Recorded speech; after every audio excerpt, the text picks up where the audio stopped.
कोलंबो में समंदर के इन किनारों पर अब सन्नाटा है। आमतौर पर टूरिस्ट जो होते थे, पर्यटकों से ये गुलजार रहता था। इक्का दुक्का चेहरे अगर मैं देख लूं, उसके अलावा मुझे यहाँ कोई दिखाई पड़ता नहीं है। ज्यादातर यूरोप से, अमेरिका से, यूके से, ऑस्ट्रेलिया से, कई सारे देशों से, दुनिया भर के सैलानी भारतीय भी होते थे जो यहाँ पर आते थे। और ये जो पूरा तट है, ये किनारा जो है समंदर का, ये गुलजार रहता था। लेकिन अब इस क्राइसिस के चलते ज्यादातर सैलानी चले गए हैं और उसके अलावा बहुत ज्यादा आ नहीं रहे हैं। तो कई सारे ऐसे रिजॉर्ट हैं जो बंद पड़ गए हैं। इन किनारों के साथ साथ बड़ी आजीविका जुड़ी होती है यहाँ पर बोट चलाने वालों की, वाटर स्पोर्ट्स की। लेकिन अब अगर आप सब देखेंगे यहाँ ठीक मेरे पीछे, ये सब सन्नाटे में है। नाव जस की तस पड़ी हुई हैं। इनसे जुड़े हुए जो लोग हैं, जो इस पेशे से जुड़े हुए हैं, वो बेरोजगार हो चुके हैं। उनके पास आज आमदनी का कोई जरिया नहीं है। तो जो स्थानीय लोग हैं उन पर तो प्रभाव पड़ा ही है, लेकिन साथ ही ये मुल्क पर्यटन से जो विदेशी मुद्रा कमाता था, अब उसमें भी कमी आई है। कुल मिलाकर के श्रीलंका की हालत खस्ता हाल है और अब ये हालत और लगातार बिगड़ रही है।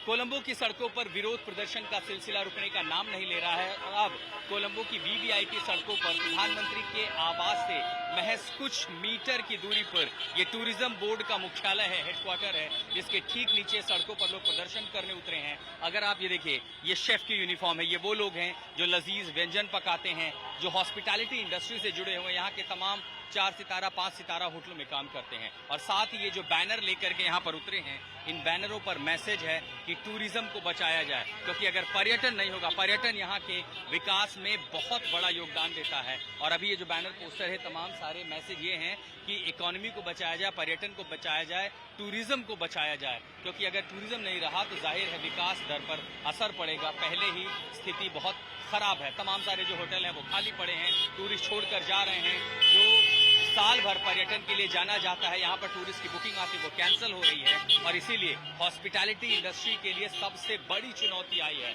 और अब इसीलिए जो प्रदर्शनकारी हैं वो सीधा प्रधानमंत्री आवास से महज कुछ मीटर की दूरी पर, ये जो आप आवास का इलाका देख रहे हैं, यहाँ पर प्रधानमंत्री खुद रहते हैं। और इसीलिए अब तमाम सारे लोग जो हैं ये बैनर पोस्टर लेकर के इस वीवीआईपी इलाके में पहुंच गए हैं प्रदर्शन करने के लिए कि टूरिज्म बचाया जाए, पर्यटन बचाया जाए। क्योंकि अगर ये नहीं रहा तो रोजगार नहीं रहेगा। और ये जो तमाम सारे लोग सड़कों पर प्रदर्शन कर रहे हैं, ये सड़कों पर आने पर मजबूर हो जाएंगे। इस खूबसूरत आइलैंड मुल्क में पर्यटन यहाँ की अर्थव्यवस्था में बहुत बड़ा योगदान करता है। और आर्थिक संकट के बीच जो यहाँ घरेलू स्थितियां उत्पन्न हुई हैं, उनके चलते अब जो पर्यटक हैं उनके अंदर एक चिंता है, एक डर है, और उसका सीधा नतीजा, सीधा असर यहाँ के कारोबार पर दिखाई पड़ता है। मैं कोलंबो के कुछ नामी गिरामी होटलों में से एक यहाँ पर घूम रहा हूँ और देख रहा हूँ रिसेप्शन खाली है।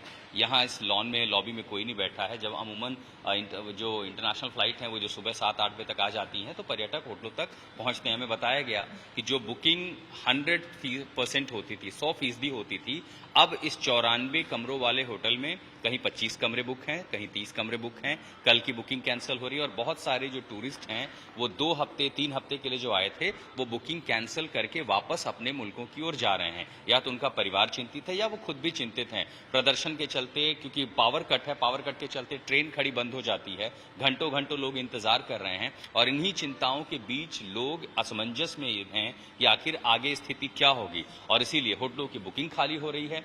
जो तमाम ट्रैवल एजेंसियां हैं वो भी बुकिंग कैंसिल कर रही हैं, जिसके चलते पर्यटक फिर से श्रीलंका छोड़ रहे हैं। और अगर ये स्थिति बरकरार रही तो आप समझिए कि जो कोविड के बाद अर्थव्यवस्था पटरी पर थोड़ी बहुत लौट रही थी पर्यटन के चलते, उससे हालात और बिगड़ जाएंगे। ये जो व्यावसायिक स्थल हैं, ये जो बड़े बड़े हॉस्पिटैलिटी इंडस्ट्री है, ये पूरी तरह एक बार फिर श्रीलंका में चरमराने के कगार पर है।